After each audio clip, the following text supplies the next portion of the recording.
목사님 말씀하신 것처럼 역사를 전공한 사람 치고 집안 역사 제대로 아는 사람 없고, 교육학을 전공한 사람 치고 자식 교육 제대로 시키는 사람 없고, 설교학 전공한 사람 치고 설교 제대로 한 사람 없다, 이런 말이 있습니다. 그런데 또 이런 말도 있습니다. 예외 없는 법칙은 없다. 우리 목사님이 저보다 설교 더 잘하시고 들리는 설교로 유명하신 분인데, 이렇게 이 익산 시골에서 목회를 잘하시는 모습 보니까 너무 존경스럽고 정말 대단하게 생각되어집니다.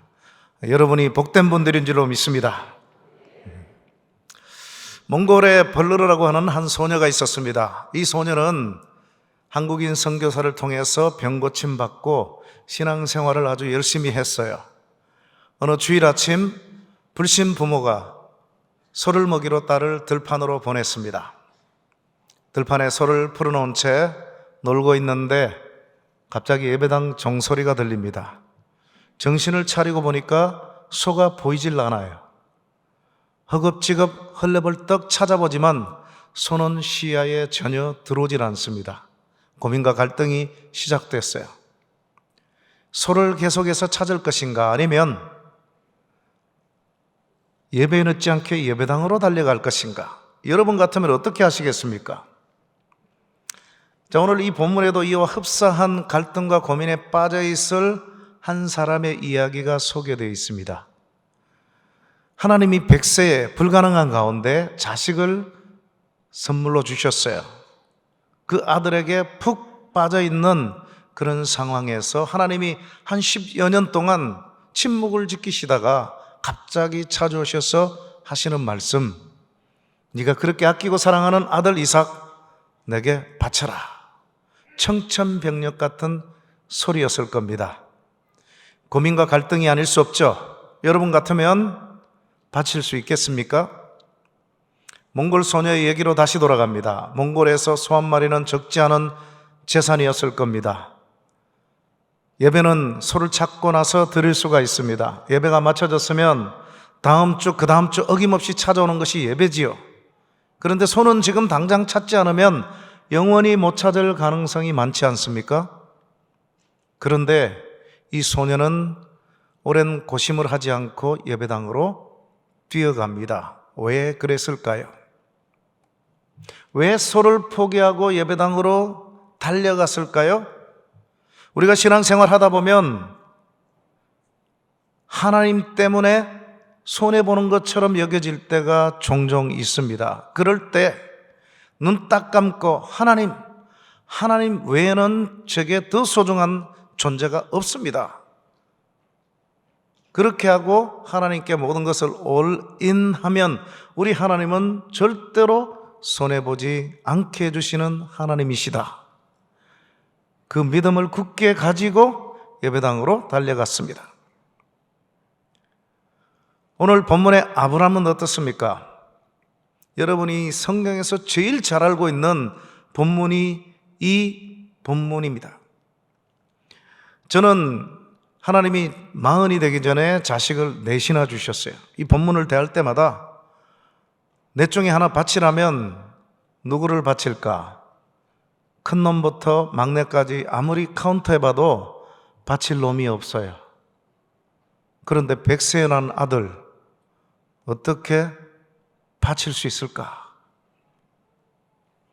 하나님이 주신 것은 무슨 의미로 주셨고, 또 바치라는 것은 도대체 어떤 의미일까? 하나님이 왜 100세, 그것도 약속의 아들 이삭을 바치라고 하셨을까요? 그 이유와 목적이 뭘까요? 1절에 기록이 되어 있습니다. 하나님이 아브라함을 뭐 하시려고요? 시험하시려고. 뭐를 시험하려고 하셨나? 내 약속을 신뢰하나 못하나를 보고자 하심입니다.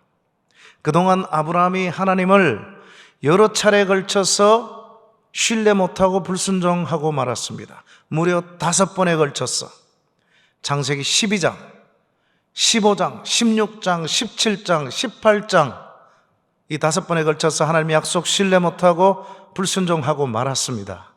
우리 사람 같으면 한 번 약속이 깨어지면 다시는 그 사람과 계약하지 않습니다. 우리 하나님이 우리와 같은 존재였다면 아브라함이나 저와 여러분에게는 소망이 없을 겁니다.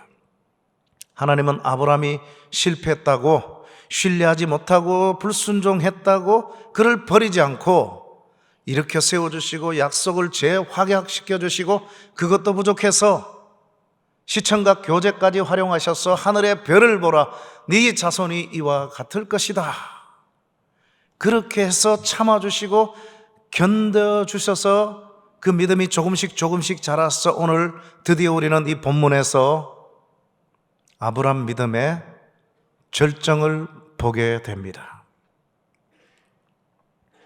자, 하나님이 하늘에서 지금 아브라함의 영적인 상황을 내다보셨을 때 빨간불이 켜지기 바로 직전 노란불 상황이에요. 2절을 한번 보세요. 이삭을 바쳐라 라고 되어 있는데, 이삭이란 단어 앞에 무려 5개의 수식어가 붙어 있습니다. 네 사랑하는 네 아들 독자 이삭입니다. 우리말에는 5번 되어 있지만 영어 성경, 원어 성경에는 6개의 단어가 나옵니다. 네 아들, 네 사랑하는 너의 독자 이삭입니다. 네라는 단어가 3번에 걸쳐서 언급이 되고 있어요. 뭐를 의미합니까? 아브라함이 지금 아이고 내 새끼, 아이고 내 새끼, 아이고 내 새끼, 아들에게 푹 빠져 있음을 시사하는 겁니다.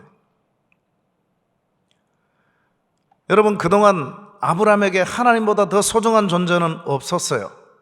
그런데 하나님 다음 가는 존재가 생겨났습니다. 그래서 여전히 하나님이 자기의 최고지만, 그런데 하나님과 자기 사이가 상당히 갭이 생겨났음을 깨닫게 된 거예요. 여러분, 우리 하나님이 저와 여러분의 최고가 되심을 믿으십니까? 아멘입니까? 노멘입니다. 야, 좋은 강사님 모셨다고 하는데 이단 왔네, 이단 왔어. 하나님이 우리의 최고가 아니라니. 하나님이 우리의 최고라고 알고 최고라고 가르치는 여기에 우리 신앙의 맹점이 있음을 저도 몰랐어요. 한 10년 전에 제가 성경을 읽다가 처음으로 깨닫게 됐습니다. 그렇습니다. 하나님은 우리의 최고가 아니에요. 기아자동차 K5의 슬로건이 하나 있습니다. 뭔지 아세요? 우리는 the best, 최고를 원하지 않는다. 우리는 the only one, 유일한 것을 추구할 것이다. 우리 결혼한 분들 많으시죠? 여자 성도님들에게 한번 물어볼게요. 여러분의 남편들이 여러분을 최고로 사랑하길 원하세요? 아니면 유일한 사랑으로 사랑하길 원하세요? 대답들이 별로 없어요. 질문해보면. 왜냐하면 평소에 자기나 이뻐, 나 사랑해, 이뻐, 사랑해, 얼만큼 최고로, 그러면 좋아들 하거든요. 그럼 뭐를 의미할까요? 나 외에 2번째, 3번째 이뻐하고 사랑하는 여자가 있어도 좋다는 얘기죠. 우리 남편들은 어때요? 여러분의 아내들이 여러분을 최고로 사랑하길 원하세요? 아니면 the only one, 유일한 사랑으로 사랑하길 원하세요? 두말하면 잔소리죠. 우리 하나님은 우리의 최고가 아닙니다. 우리 하나님은 저와 여러분의 신앙의 대상으로 the only one, 유일한 분이 되시기를 주님의 이름으로 축원합니다. 교회 안에서 왜 청춘 남녀들이 실연했다고 자살합니까? 평소에는 그 상대방이 하나님 다음 가는 존재였어요. 그런데 아주 짧은 순간은 하나님과 버금가거나 아니면 하나님보다 더 소중하게 여겨질 때가 있습니다. 그럴 때 사고 치는 거예요. 교회를 떠나거나 아니면 자살로 생의 종지부를 비참하게 찍어버리는 거죠. 하나님 다음 가는 존재가 있어서는 안 됩니다. 그래서 우리 하나님은 우리의 최고가 아니라 the only one, 유일한 분이라는 사실입니다. 오늘 아브라함이 그걸 깨달은 거예요. 여전히 하나님은 내게 최고였지만 이 아들 이삭 때문에 하나님과 나 사이가 상당히 벌어졌구나, 그걸 드디어 깨달은 겁니다. 그래서 처음으로 하나님이 신뢰하고 순종하기 위해서 약속의 땅, 약속의 산 모리아 산으로 올라갑니다. 여러분, 아브라함이 산에 올라갈 때 아들이 자기 손에 분명히 죽을 것이라는 것을 확실히 믿고 있었습니다. 오늘 우리는 이 사건의 내용을 다 알고 있기 때문에 하나님이 그냥 아브라함을 테스트하셨다 그렇게 알고 있지만 아브라함은 전혀 몰랐거든요. 분명히 오늘 하나님의 약속을 믿으면서 아들이 반드시 살아날 것을 믿으면서 자기 손으로 아들을 죽이려는 확고한 마음을 갖고 올라갔습니다. 아브라함이 믿고 올라갔다는 그 얘기가 어디에 기록이 되어 있습니까? 히브리서 11장 19절에 보시면 이는 저가 능히 하나님이 아들을 죽은 자 가운데서 다시 살리실 줄을 믿은지라 믿고 올라갔다라고 말씀하고 있는데요. 우리가 신약까지 갈 필요가 없이 오늘 이 본문 5절에 보면 아브라함이 믿고 올라갔다는 암시가 되어 있습니다. 우리가 너희에게로 돌아오리라 라고 하인들에게 얘기를 하고 올라가잖아요.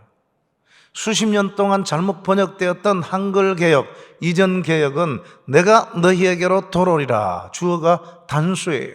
혼자 내려오겠다는 거예요.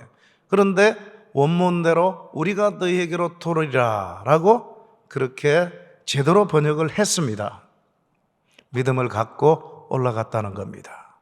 여러분, 우리가 신앙생활하면서 하나님은 기쁘시게 해드리는 삶 살기를 얼마나 원합니까? 그런데 그게 어디 쉽습니까? 참 어렵죠. 그러나 우리 신앙생활 딱 하나만 알면 승리의 비결 그렇게 어렵지 않습니다. 뭘까요? 우리 육안으로 보이는 암담한 부정적인 현실보다도 우리를 사랑하셔서 만세전에 하나님의 자녀로 삼아주시고 이 땅에 보내주셔서 지금도 불꽃 같은 눈동자로 우리를 지켜보고 계시는 그 하나님이 우리에게 좋은 것으로 채워주시기를 바라고 계신다는 사실만 우리가 확고하게 믿는다면 여호수아 갈렙처럼 그들은 우리의 밥이라, 소년 다윗처럼 골리앗과 같은 그런 불가능의 장애물을 향하여서 도전하여 승리할 수가 있을 줄로 믿습니다. 그렇습니다. 비록 눈에는 보이는 것 없고 귀에는 들리는 것 없고 손에는 잡히는 것도 없다 할지라도 살아계시는 하나님의 약속만을 굳게 신뢰하고 살아가면 우리 하나님은 결코 우리의 신뢰와 믿음에 배신하지 않는 분이심을 믿으시기 바랍니다. 제 고향이나 마찬가지인 시카고에서 일어난 실화입니다. 믿음 좋은 처녀가 있었어요. 그저 믿음 좋은 정도가 아니라 하나님의 응답을 구체적으로 받고 살아가는 신앙 좋은 처녀였습니다. 불신 결혼을 하게 됐어요. 택시를 운전하는 기사인데 기도할 때마다 천국 백성이라는 확신을 주셨어요. 그래서 결혼하고 함께 교회 나가기로 약속을 하고 결혼했는데 이 남자의 약속은 믿을 수가 없어서 10년이 지나도 교회 나오지 않습니다. 그래도 바가지 긁지 않고 사랑으로 대합니다. 감사함으로 기도합니다. 기도할 때마다 천국 백성이라는 확신을 주십니다. 20년이란 세월이 지났어요. 여전히 남편은 교회 나오지 않습니다. 30년이란 세월이 지났는데 남편은 교회 나올 기미조차 보이질 않습니다. 그래도 사랑으로 대하고 또 하나님 앞에 감사함으로 기도합니다. 그럴 때마다 거듭거듭 천국 백성이라는 확신을 주셨어요. 그러던 어느 날 남편의 회사로부터 전화 한 통화를 받습니다. 당신의 남편이 오늘 택시를 운전하다가 사고를 만났을 현장에서 즉사했으니 빨리 와보시오. 깜짝 놀라서 택시를 잡아 타고 현장으로 갑니다. 남편은 땅바닥에 숨이 끊어진 채로 피투성이가 되어 누워 있습니다. 그 누워있는 남편의 시신을 부둥켜 안고 하늘을 향해서 이렇게 삿대질을 합니다. 하나님, 약속이 틀리네요. 내 남편 천국 백성이라고 거듭거듭 말씀 주셨잖아요. 그런데 이렇게 교회 한번 나오지 않고 비참하게 사고로 세상 떠나 지옥에 떨어지면 나는 어떡하냐고 죽은 하나님이라고. 장례 예배를 마치고 나서 그 다음 주일부터 예배당의 발걸음을 뚝 끊어버렸습니다. 슬픔과 탄식과 절망 속에 5년이란 세월이 지나갔습니다. 5년 만에 남편에서로부터 또 전화 한 통을 받습니다. 당신의 남편을 찾아온 젊은이가 있으니 시간이 되면 한번 와보시오. 이상하다 싶어서 이번에는 차를 잡아 타고 회사로 갑니다. 회사 정문에 가니 낯선 청년 하나가 자기에게로 다가와서 명함을 한 장 내미는 것이었습니다. 깜짝 놀라서 봤더니만 자기 남편의 이름이 새겨진 명함이었습니다. 어떻게 오셨습니까? 물었더니만 5년 전에 남편을 뵌 적이 있습니다. 제가 5년 전 군에서 제대하던 날 길을 걸어가고 있는데 남편이 지나가는 택시에 손을 들었더니만 태워주셨습니다. 제가 예수를 믿는 사람입니다. 남편에게 예수를 믿느냐고 물었더니만 아내와 결혼하고 교회 나가기로 약속하고 30년이 지났는데 아직도 약속을 못 지키고 있다고. 그래서 그 틈을 타서 제가 복음을 전했습니다. 한참을 듣더니만 남편이 우측 한길가로 차를 세우셨어요. 그리고는 제게 이렇게 말씀하셨습니다. 당신의 말을 듣고 보니 이제야 나도 예수를 믿을 때가 된 것 같소? 나를 위해서 기도해 주실 수 있는지요? 그래서 제가 뜨겁게 기도해 드렸습니다. 그리고 차를 몰고 저희 집으로 가는데 남편이 신바람이 나서 콧노래를 부르면서 야, 내가 이제 집에 가면 다음 주부터 같이 손잡고 교회 가자고 얘기할 터인데 그 말을 들은 집사람이 얼마나 기뻐할 것인고. 그리고 저희 집 앞에 차를 내려주셨습니다. 내려는 틈을 타서 아내와 약속을 지키게 해줘서 고맙다고 한번 찾아오면 대접하겠노라 명함을 주셨습니다. 제가 헤어지고 나서 친척들 인사드리고 친구들을 만나느라 2주가 지나갔습니다. 2주 후에 남편이 약속을 잘 지키고 있는지 확인하고 싶어서 명함을 찾았지만 찾을 길이 없다가 오늘 아침 장롱 서랍에서 우연히 남편의 명함을 발견하고 회사로 찾아왔는데 남편은 어디 가고 부인 혼자서만 이렇게. 그 얘기를 들은 부인이 깜짝 놀랍니다. 다시 묻습니다. 혹시 그날이 며칠인지 아십니까? 예, 제가 제대하던 날이므로 지금도 기억하고 있습니다. 지금으로부터 5년 전 5월 3일입니다. 그 얘기를 들은 부인이 땅바닥에 털썩 주저앉습니다. 그리고는 5년 전에 외쳤던 그 소리의 내용과는 정반대의 내용으로 이렇게 소리칩니다. 하나님 살아계셨군요. 약속을 지키셨네요. 그런 줄도 모르고 저는 하나님이 약속 지키지 않고 죽은 하나님이라고 불평과 원망 속에 살았던 불신의 세월 용서하여 주옵소서. 다음 주부터 교회 나가서 더 열심히 하나님 섬기다가 내 남편이 가 있는 천국 나도 가렵니다. 오래전 시카고 로저 심스 가정에 일어난 실화입니다. 우리 하나님은 이렇게 약속에 신실하신 하나님이세요. 여러분 10년 동안 기도하다가 이루어지지 않은 기도 제목이 있습니까? 20년 기도했는데 응답이 없었어. 이거 하나님의 뜻이 아닌가 봐 하고 포기하신 분이 계십니까? 30년 기도했는데 응답이 없으면 이건 하나님의 뜻이 아니야 내려놓으신 분 계십니까? 누구를 위해서 무엇을 위해서 기도한다는 것은 내 의지와 힘이 아닙니다. 성령의 역사인 줄로 믿습니다. 이루어질 때까지 포기하지 말고 내려놓지 말고 끝까지 이루셔서 승리하시길 바랍니다. 오늘 11절을 보시면 10절을 보시면 아브라함이 산에 올라갑니다. 그 약속의 장소에 아들을 결박하고 그 아들을 잡으려는 날카로운 칼을 든 오른손을 높이 지켜 세웠습니다. 눈뜨고 볼 수 없는 장면입니다. 백세 얻은 약속의 아들, 정든 아들, 이제 그 칼이 내려오는 순간이면 사랑하는 아들의 목숨은 순식간에 끊어지고 마는 정말 목불인견의 광경입니다. 아마도 천사들도 이 순간만큼은 눈을 가렸을 것이라고 생각합니다. 어떻게 이럴 수가 있을까? 그렇게 정든 아들, 40이 되어서 4명을 주셨는데도 한 명도 바칠 놈이 없는데 100세 얻은 불가능한 가운데 하나님이 주신 선물, 약속의 아들 어떻게 바칠 수가 있을까? 미국의 저명한 설교자요 심리학자인 토니 캠플러 목사님, 젊을 때 그 젊은 친구의 가정에서 일어난 실화를 하나 소개합니다. 젊은 부부가 1층에서 잠을 자는데 새벽녘에 천둥 번개 소리에 잠을 깼어요. 저도 시카고에서 10년 살아봤지만 천둥 번개가 치면요 바로 우리 집 위에서 폭탄을 투하하듯이 어른들도 깨어서 이불을 뒤집어 쓰고 부둥켜 안고 벌벌 떠는 그런 상황입니다. 그런데 갑자기 뭔가 생각했다는 듯이 두 사람이 계단을 타고 2층으로 뛰어갑니다. 2층에 홀로 잠들어 있는 5살짜리 에이미가 생각났기 때문입니다. 아빠가 먼저 문을 열어 제쳤습니다.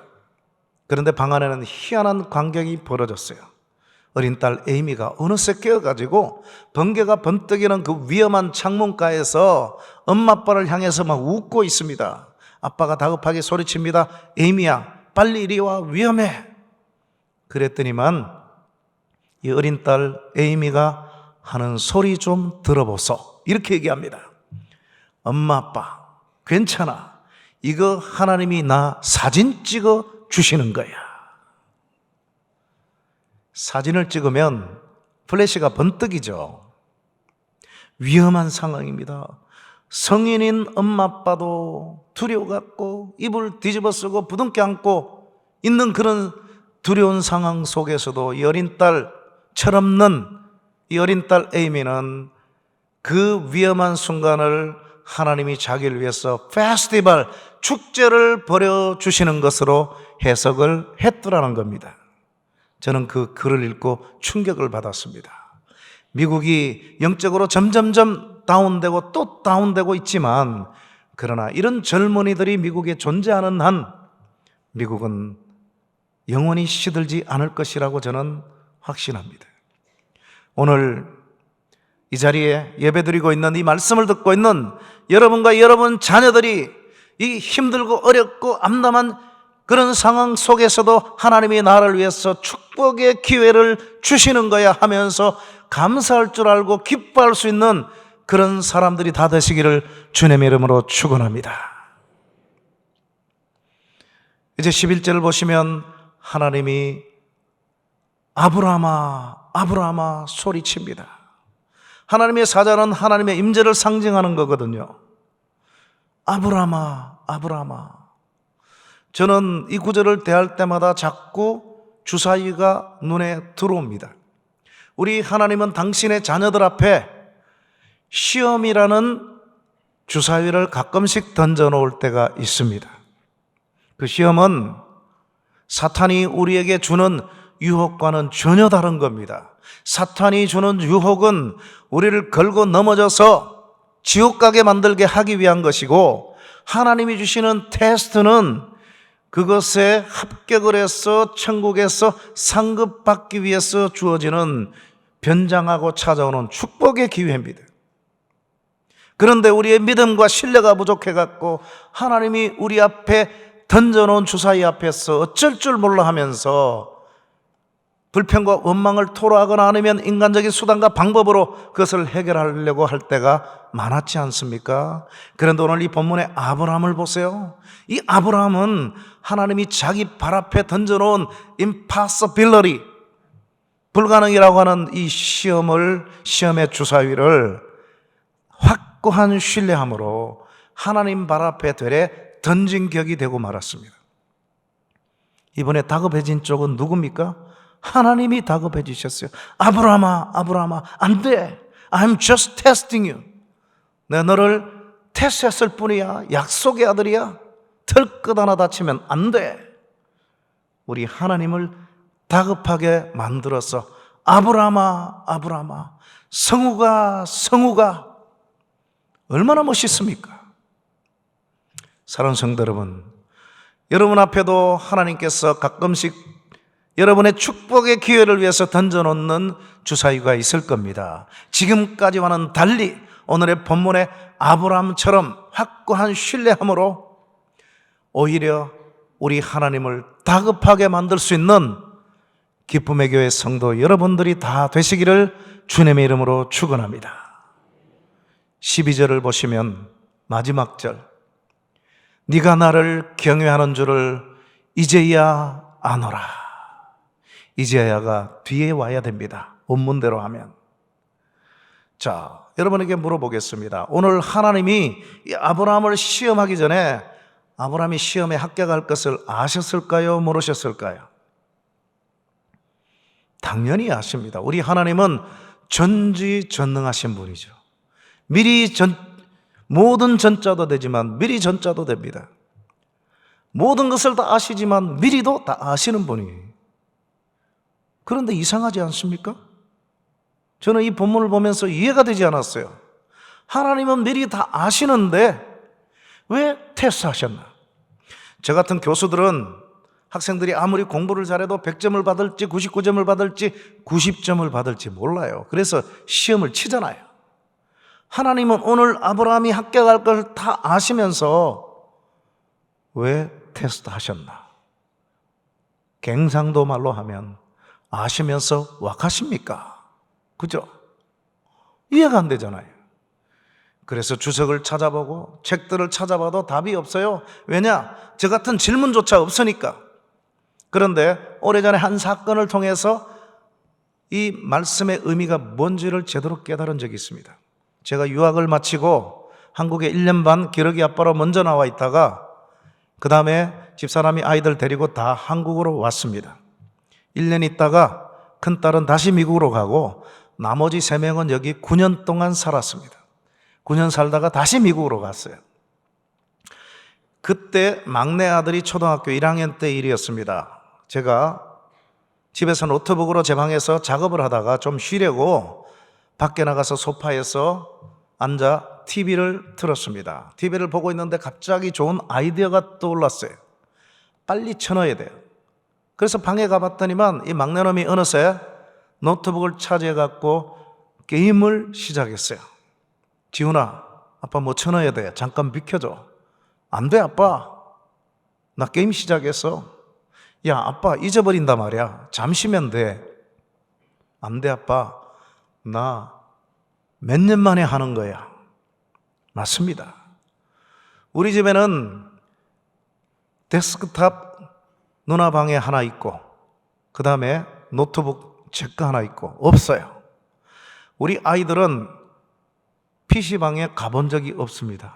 제가 잠잘 때 두 아들놈이 제 노트북을 갖고 게임을 버렸으면 버렸지 사춘기 누나 방에는 얼씬도 못합니다.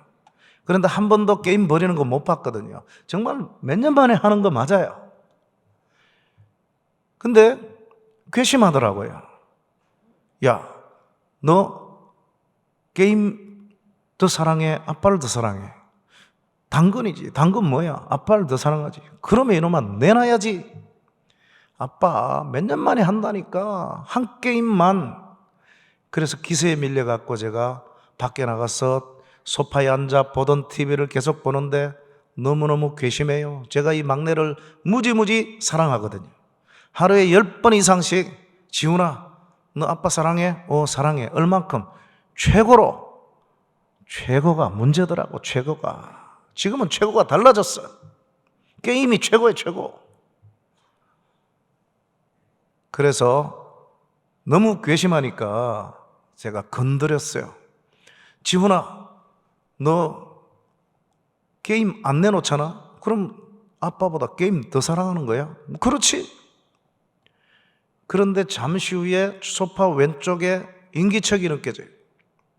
그래서 쳐다봤더니만 이놈이 어느새 나와가지고 고개를 푹 숙인 채 달구똥 같은 눈물을 뚝뚝 흘리면서 하는 말이 시 가서 해. 지금도 눈에 선합니다. 작년에 대학교를 졸업하고 지금 시카고에서 취직해서 일하고 있거든요. 세월이 많이 지났죠. 오래전의 일입니다. 시 가서 해. 하는 모습을 보고 제가 얼른 뛰어가서 봤어요. 여러분, 불과 25초 정도 사이에 일어난 일입니다. 우린 딱지 시대니까 게임 잘 몰라요. 그런데 그래도 퇴장하고 입장하고 여러 사람이 게임 같이 하는 것 저는 알거든요. 25초 만에 맞춰지는 게임 보셨어요? 없어요. 제가 생각을 해봤어요. 와, 아빠가 지금 TV를 보고 있네. 기회는 이때다 하고 게임 버리고 있는데 이 철없는 아빠가 와서 게임 내놔라고 합니다. 노트북 달라고 해요. 얼마나 화가 나겠어요? 그래서 안 된다고 하니까 아빠가 어쩔 수 없이 포기하고 나가서 소파에서 TV를 보는 줄 알았는데 계속 건드리잖아요. 지훈아, 너 아빠냐? 게임이냐? 둘 중 하나 선택해. 계속 건드리니까 이놈 생각에 게임에 지금 빠져 있을 상황이지만 게임은 잠시고 아빠는 영원하잖아요. 그런데 그 게임을 아빠한테 포기하고 내어주기가 너무너무 아깝고 분하고 원통하고, 그래서 울면서 화가 난 채로 시 가서 해 하는 모습을 보면서 아, 이놈이 나를 진짜 사랑하는구나, 그때 처음으로 알았습니다. 그전에는 몰랐을까요? 그전에도 알았어요. 응? 아빠 사랑한다 그랬잖아요. 뭘로 알았습니까? 지식으로 안 거예요. 근데 그때는요, 처음으로 한 겁니다.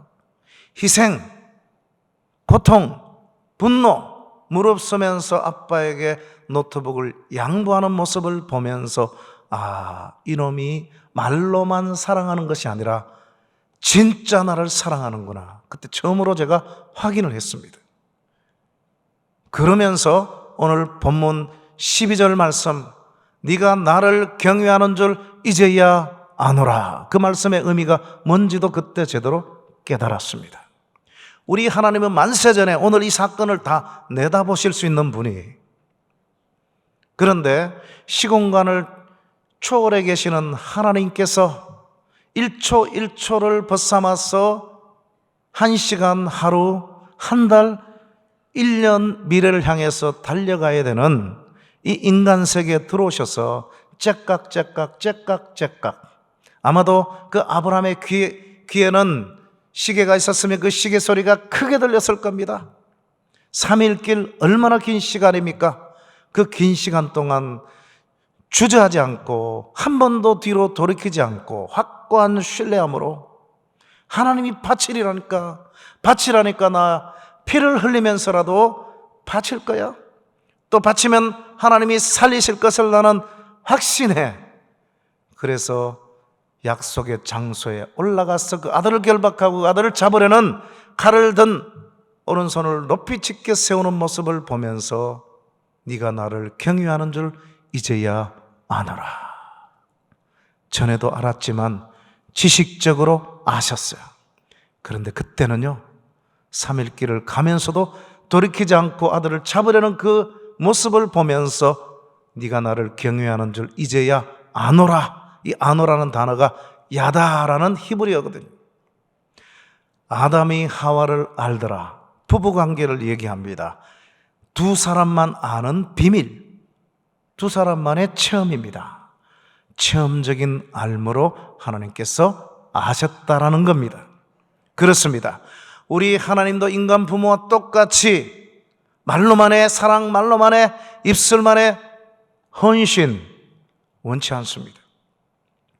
여러분, 7개월 전 이 자리에서 송구영신 예배를 드릴 때 뭐라고 하나님 앞에 헌신을 다짐했습니까? 하나님, 이 2023년 새해만큼은 은혜보다도 더 충성하고 헌신하기를 원합니다. 말로만이 아니라 살아 꿈틀대는 열매로 보여드리겠습니다.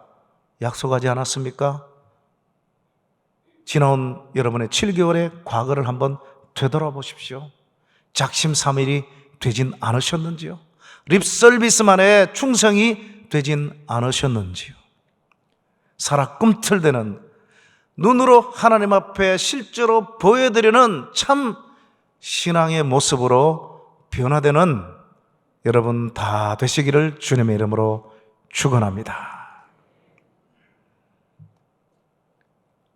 하나님이냐 소냐, 몽골 소녀의 뒷얘기가 궁금하지 않습니까? 하나님이냐 소냐, 서로를 과감히 포기하고 하나님을 찾아온 몽골 소녀. 하나님은 하나님도 얻고 예배도 지각하지 않고 드리게 해주시고 그녀가 포기했던 그 속까지도 덤으로 보너스로 허락해 주셨어요. 예배당에 달려갔는데 교인들이 왜 이렇게 허겁지겁 헐레벌떡 찾아왔냐고.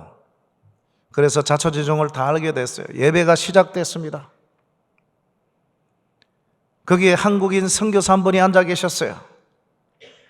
그에게는 아마도 설교가 귀에 들어오지 않았을 겁니다. 이렇게 계속 기도합니다. 하나님이냐 소냐, 소를 과감히 포기하고 하나님을 찾아온 저 몽골 소녀 결코 손해보지 않게 주옵소서. 예배가 마쳐졌어요. 맨 처음 몽골 성도가 문을 열고 예배당 밖으로 나갔는데 예배당 마당에 기적이 일어났습니다. 소름 소리가 들려요. 그래서 모두 나와서 봤더니만 그녀가 잃어버렸던 그 소가 제 발로 교회로 찾아온 겁니다. 여러분, 교회에 소를 두지 않습니다. 그 소가 제자리를 찾았으면 풀을 뜯어먹고 있던 그 자리로 가든지 아니면 익숙했던 집안 마구간으로 갈 것이지 평생에 한 번 와보지 않았을 가능성이 많은 예배당에 웬일입니까? 후딜이 누가 하셨어요? 하나님이 하셨습니다. Why? 왜 그러셨을까요?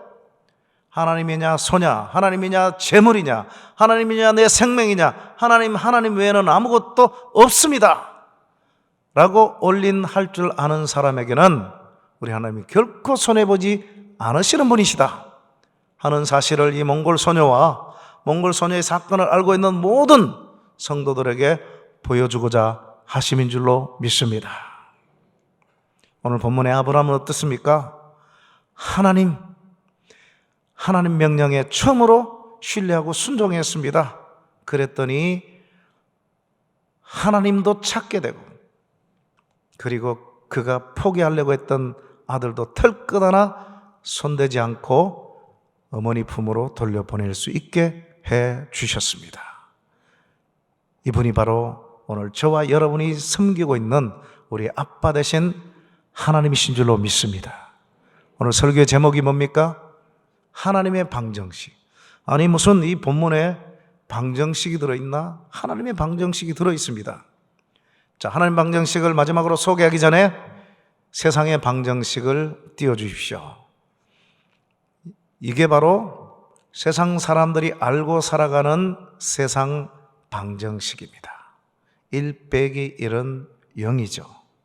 이 1이 그냥 1원짜리가 아니라 1억, 1조라고 생각해 보세요. 누가 나에게 1을 빼라고 합니다. 여러분 뺄 수 있습니까? 못 빼죠. 왜요? 없어지니까, 손해보니까. 이게 바로 세상 사람들이 알고 살아가는 세상 산술법이에요. 그런데 오늘 이 문제는 하나님을 믿는 하나님의 백성들조차도 하나님의 방정식이 아니라 세상 방정식에 취해서 살아간다는 겁니다. 그런데 오늘 본문에 아브라함이 경험한 하나님의 방정식의 결과는 어떨까요? 띄워주십시오. 바로 이겁니다.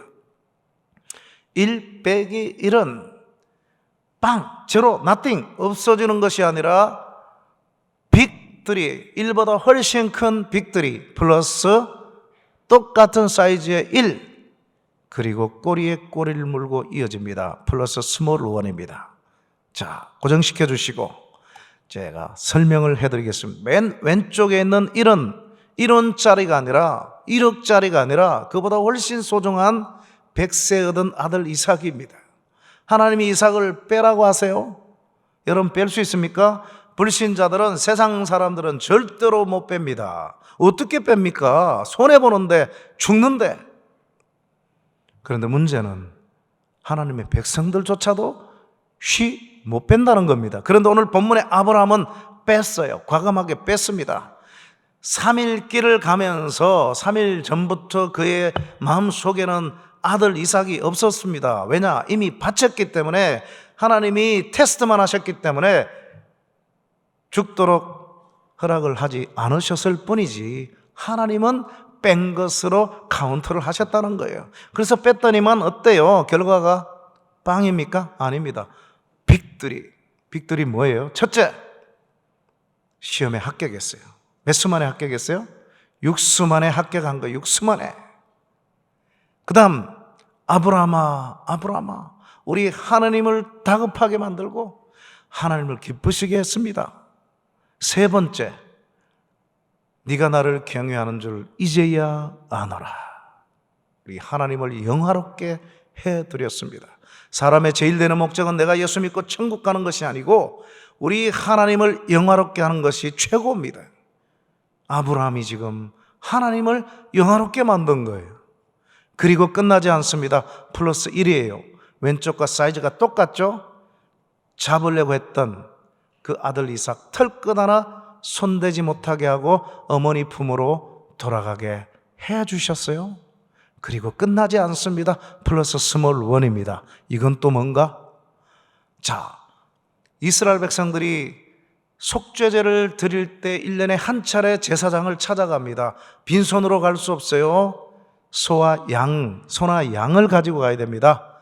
또는 아무리 가난한 사람이라도 빚을 내서라도 비둘기와 새를 가지고 가야 됩니다.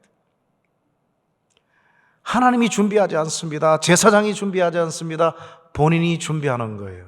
그런데 오늘 14절을 보시면 아들 이삭 대신에 바쳐진 숫양, 이것이 바로 나중에 오실 우리 모든 인류를 위해서 십자가에 돌아가실 예수 그리스도 희생제물 예수 그리스도 어린 양을 의미하는 겁니다.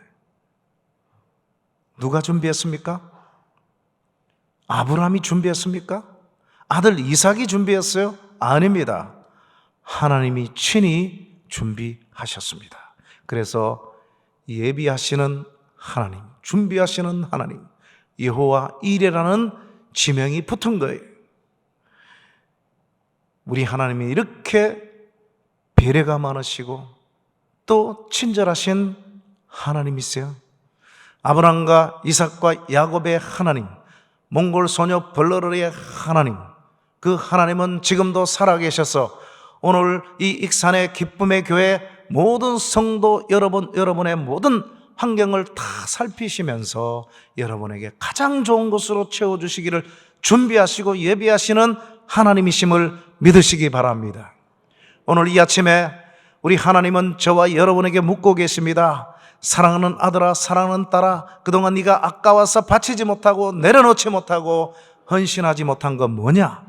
네 물질이냐, 네 생명이냐, 네 명예냐, 네 자존심이냐, 그 나를 위해서 아낌없이 내려놓고 바칠 수 있느냐 묻고 계십니다. 그 물음에 진지하게 답하심으로 오늘 본문에 아브라함이 경험한 하나님 방정식의 기적을 여러분도 날마다 경험하는 역사의 주인공들이 다 되시기를 주님의 이름으로 축원합니다.